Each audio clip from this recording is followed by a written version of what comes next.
Canada में कहाँ job कर रहे हो और क्या सिलसिला, अगर रहते कहाँ वहाँ पे? भाई मैं रहता हूँ टोरंटो में। एक तो ये बता कहाँ देख के बात करनी है? हमें देख के हमें तुम्हें ना? हाँ, और किसे देगा? अब मुझे क्या पता यार। पहले भुजिया हटा जो लग रही है तेरे। कहाँ लग रही अबे है? टी शर्ट के पास अटक गई एक बात पीस। तेरी। लगी रहने दे, उसे क्या हो गया?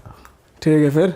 साले कनाडा की टी शर्ट डाली है भाई ये, उसके ऊपर भुजिया गिरा के। हाँ अच्छी लग रही है। भाई मैं यहाँ पे जॉब कर रहा था और जैसे सब जॉब करते हैं वैसे ही कर रहा था, बट ये था कि हाँ जाने का कुछ पक्का वक्का मैंने सोच लिया था कि पता नहीं हो ना हो कब जाना हो, तो मैंने कहा यहाँ पे बढ़िया करो अपना पहले, फिर देखी जाएगी।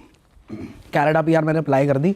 तो पहले तो भाई उसके लिए सबसे इंपॉर्टेंट बात है थोड़ा पैसा तो लगता है। तो कोई बहुत गरीब आदमी है अगर, तो उसको 2 लाख रुपए तक तो जोड़ने पड़ेंगे कहीं ना कहीं से। तो भाई आइल्स वाइल्स दिया, डॉक्यूमेंट्स वगैरह सबमिट करे, फिर उसमें एक बताने के लिए, क्योंकि तुमने कहा बताओ कैसे होता है एग्जैक्ट। क्या क्राइटेरिया था आइल्स में, कितना आना चाहिए? भाई मेरे 8 आए थे और नियर अबाउट 8.5 थे, क्योंकि वो 3 में टॉप बैंड था। तो मैंने कोशिश करी जो आता है। अंग्रेज़ी भाई इतना मुश्किल टेस्ट नहीं होता, वो जीमैट टाइप कि तुम्हारी हो ही जाए हालत ख़राब कि कैसे करना है। आसान होता है मतलब लोगों भाई हाँ, मतलब 7 सवा 7 आप आराम से ला सकते हो, और 7.5 इज़ गुड इनफ कि अगर आप इतने ले आओ। तो वो दिया, उसके बाद एप्लीकेशन के साथ सबमिट हुआ। उसके बाद बहुत सारी और चीज़ें लगती हैं।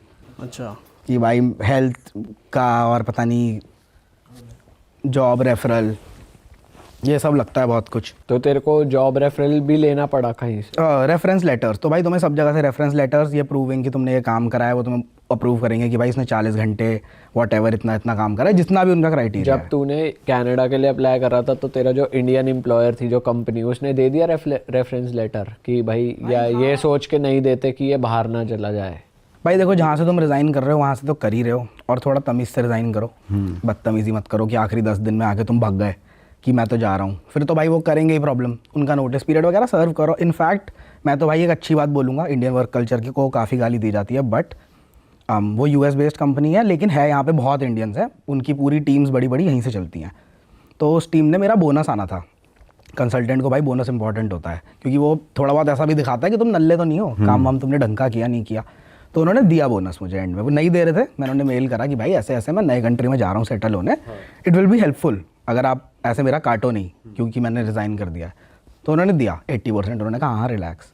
तो भाई ऐसा करो, उनसे फिर मांगो तो देंगे, बना के रखो मतलब। हाँ मतलब यार किसी का तुम काटोगे और फिर यू आर एक्सपेक्टिंग कि वो तुम्हारा काम हफ्ते में 10 दिन में कर भी दे, तुम उस ऑफिस में भी नहीं हो, लेना देना भी नहीं है, तो मिल जाते हैं आराम से, इतनी कोई बात नहीं है। इंडिया में 8 घंटे का क्या रिकॉर्ड भाई, ज़्यादा ही काम करती है पब्लिक। राइट।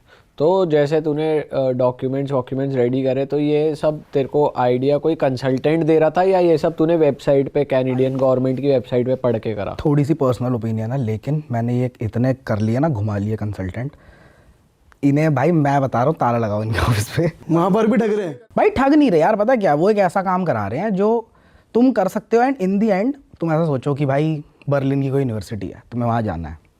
तुमने कहा भाई मैं कंसल्टेंट की हेल्प लूँगा, बेसिक जितना तुम्हें फॉर्म भरने तक आता है उससे थोड़ा आगे वाला उसने कर दिया कि एक वीज़ा का फॉर्म, एक इसका फॉर्म, एक उसका फॉर्म।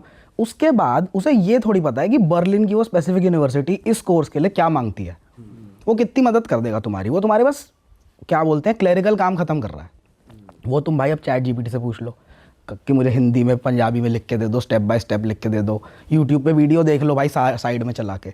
तो मैंने तो खुद ही करा। तो तूने ऐसा ही सर्च वर्च करा कैसे? भाई उनकी वेबसाइट है, उस पर जाओ, अपने पॉइंट सीधा, वो तुमसे सिंपल सवाल पूछेंगे, उम्र बताओ, शादी हुई है नहीं हुई है, उसके पॉइंट बनेंगे, वो तुम्हें बता देगा। आइल्स का स्कोर तुम अंदाज़ा लगा लो कि भाई मैं 7 ले आऊँगा, 8 ले आऊँगा, जो भी, और स्कोर आ जाएगा, फिर तुम वो कट ऑफ। जैसे तेरा स्कोर क्या था? भाई मैं थोड़ा इस मामले में फॉर अ चेंज ये कह सकता हूँ, मैं लकी रहा कि मेरा 496 495 में हो गया। अच्छा। वरना अब जो कट ऑफ है, मेरी एक फ्रेंड को भी मिला है, उसका 560 में हुआ है और हो नहीं रहा था उसका। और पॉइंट्स किस किस बेसिस पे मिलते हैं? एक तो तुम्हारी एज कम है भाई, एज है, marital status, married is better, younger is better, और आइल्स का स्कोर, जॉब एक्सपीरियंस, अगर कैनेडियन एजुकेशन तो एक्स्ट्रा पॉइंट्स, फ्रेंच का भी कुछ टेस्ट होता है आइल्स टाइप ही, वो भी दिया है तो उसके एक्स्ट्रा पॉइंट, बस यही है।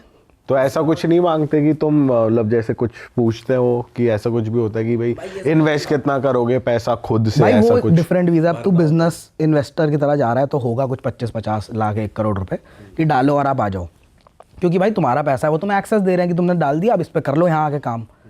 तो वहाँ ऐसा नहीं है। और सबसे अच्छी बात यह है कि उनको इससे फ़र्क नहीं पड़ता तुम JP मॉर्गन में हो या तुमने कॉल सेंटर में 5 साल काम किया मार्केटिंग का, सेम जॉब रोल है अगर, तो कोई प्रेफरेंस मतलब क्वालिटेटिव टेस्ट नहीं है, शायद होना भी चाहिए, क्योंकि इसीलिए स्कैम वाले भी लोग भर देते हैं कि भाई मैंने अपने दोस्त की दुकान में 5 साल दिखा दिया मार्केटिंग मैनेजर और हो गया। तो तेरे को जो वीज़ा मिला है वो क्या है, PR ही है, और तेरे को कितने साल रहना है वहाँ पे? भाई मेरे को नहीं पता। कुछ कितने साल रहेगा तभी तो फिर तू ग्रीन कार्ड के लिए अप्लाई करता है। सिटीजनशिप भाई 5 साल या 4 साल में अप्लाई कर सकते हैं, आजकल सुना है 3 में भी कोई तरीका होता है अगर आपका कुछ certain criteria, I don't know yet, पर मेरा ऐसा कोई फिक्स नहीं है भाई। कोई ऐसा थोड़ी था कि कनाडा ही जाना है, बहुत कुछ है देखने को। अच्छा, तो जो मिल जाए देखने को चल देख अब तो लेंगे। कनाडा पहुंचा तो तेरे को अब जॉब के लिए स्ट्रगल करना पड़ा है? क्या सीन है वहाँ? लोग कह रहे हैं जॉब्स ही नहीं है, वहाँ मत जाओ, वहाँ मत जाओ, क्या सीन है एक्चुअल स्टेटस?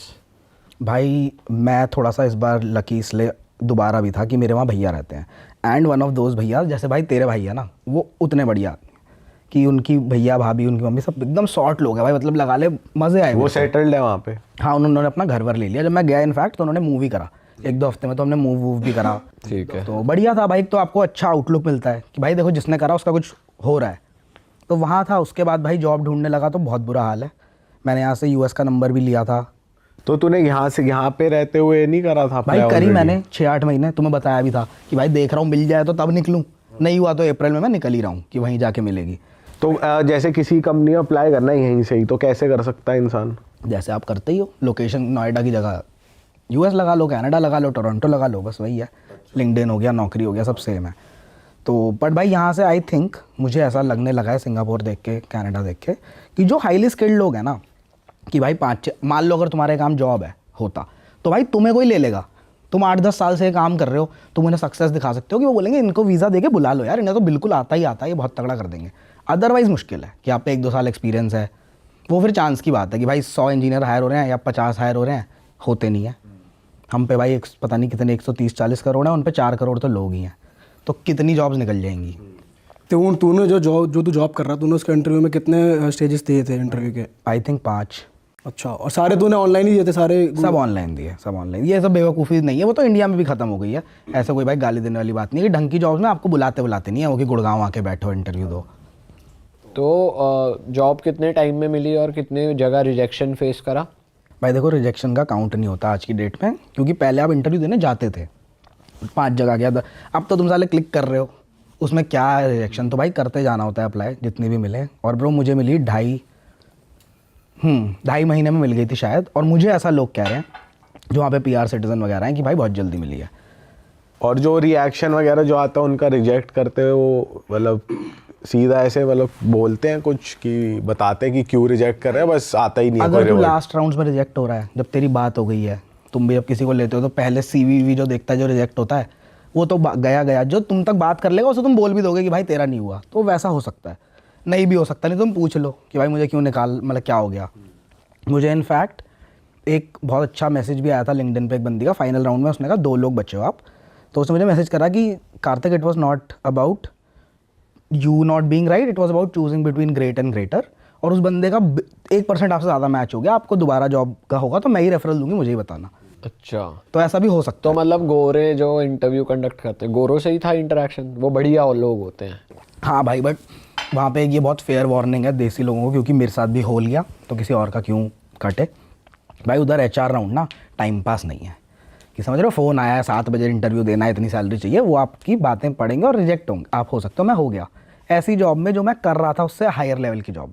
क्यों ऐसा? HR राउंड में बाहर हो गया मैं ब्रो तू? आई वॉज टू कैजुअल, मुझे पता, मैं सीनियर कंसल्टेंट था उसी चीज़ में, कंसल्टेंट जॉब थी, मुझे सब आता था वो। इनफैक्ट वो हमारा इन्फीरियर कॉम्पिटिटर था। तो तूने ऐसी क्या बातें करी जो तुझे लगा कि ब्रो तू इस मैंने चक्कर में reject थोड़ा हो गया? टेक लेवल पे नहीं पहुंचा, मैं समझ रहा है। उसने अगर पूछा आपने ये स्किल कैसे यूज़ करा, आई वाज लाइक यहाँ पे करा है। तो HR राउंड में तो ये होता भी नहीं शायद, ये सब हाँ, पूछते तो हैं? वहाँ पे people are serious about their jobs. वो भाई मज़े नहीं लेने आते ऑफिस में ना, वो मज़े लेते हैं 5 बजे के बाद, या फिर 15 दिन छुट्टी लेके चले गए। हम नहीं आ रहे भाई, फ़ोन वोन सब ऑफ है, बट ऑफिस में वो काम करते हैं। तो HR round is serious, fair warning है। तो तूने क्या बोला था ऐसा जो उसको लगा भाई तू बिल्कुल ब्रो कैजुअल? तूने मेरे से पूछा मान ले कि भाई आपने ये लिंक्डइन के जो ऐड हैं, हाँ, ये बताओ कैसे चलाए। मैंने बोला मैंने ऐसे चलाए और ये हमारा गोल था और ये हमें रिजल्ट मिल गया, मैंने ये बोला। But if I was answering it to someone, जैसे आता है कुछ तो उसे मैं डिटेल में बताता, हमने ये किया, समझ रहा, टेक्निकल एस्पेक्ट खोल के बोलता कि इतने पैसे लगाए, फिर ये हुआ, फिर ये तो टेक्निकल राउंड ही हो गया एचआर में। हाँ मतलब you have to go a certain level of deep कि भाई ठीक है इतना तो मैं बताऊं इसको, गधा, उसे गधा मत समझो, सिंपल सी बात। जो अक्सर इंडियन समझ लेते हैं एचआर राउंड तो यूं है क्या भाई उधर ना लोग नहीं है इंटरव्यू लेने को, उनको नहीं है कि दिन में 15-20 इंटरव्यू लग रहे हैं धबा धप, तो उन पर टाइम है, वो रिसर्च करके देंगे। ब्रो इंटरव्यू शुरू हुआ तो सोचा ऐसे 2 स्क्रीन होते हैं, ये मैंने पहली बार देखा, शायद अभी इधर देखा नहीं, होता होगा। उसने मुझे बोला कॉल करते कि अगर मैं ना ऐसे बात करते हुए लेफ्ट राइट देखूं तो आप रूड मत समझना, मैं 2 स्क्रीन है, मैं नोट्स ले रहा हूँ। अब भाई ऐसे ये कोई बात नहीं है, बट जब आप इंटरव्यू दे रहे होते हो ना और आप आंसर दे रहे हो कोई, और कोई ऐसे देखे तो ऐसा लगता है मैं गया, फॉर एग्जाम्पल स्पेशली जब आप यंग होते हो, तो भाई वो इतना कंसर्न रखते हैं कि हाँ भाई बताओ।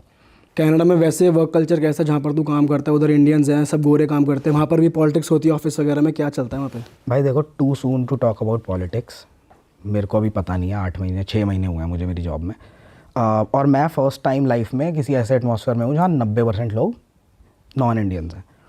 मतलब गोल्डन हेड दिखते हैं ब्रो मुझे ऑफिस में हर तरफ ना, लाल पीले नीली आंखें, ब्लू आंखें, जो भी ग्रीन आंखें, तो सारे टाइप के लोग हैं, इंडियंस भी हैं और बहुत बढ़िया इंडियंस हैं। जो मेरे ऑफिस में इंडियंस हैं, I would say bro they are one of the best. अरे वाह, आपने ये वीडियो यहाँ तक देख ली भाई, तुमने हमारी मेहनत सफल कर दिया, तुम ही लोग हो असली रियल हिट। और अगर आपको बहुत मजा आ रहा है ऐसी क्लिप्स में, ऐसी वीडियोस में, तो फटाफट जाइए प्लेलिस्ट पे बिंज वॉच कीजिए, सारी वीडियोस देख डालो और मौज काटो। दैट इज इट, हम मिलेंगे नए पॉडकास्ट में, नए क्लिप में। Till then bye bye, see you, take care, do subscribe, best of real talk online. Okay, bye bye.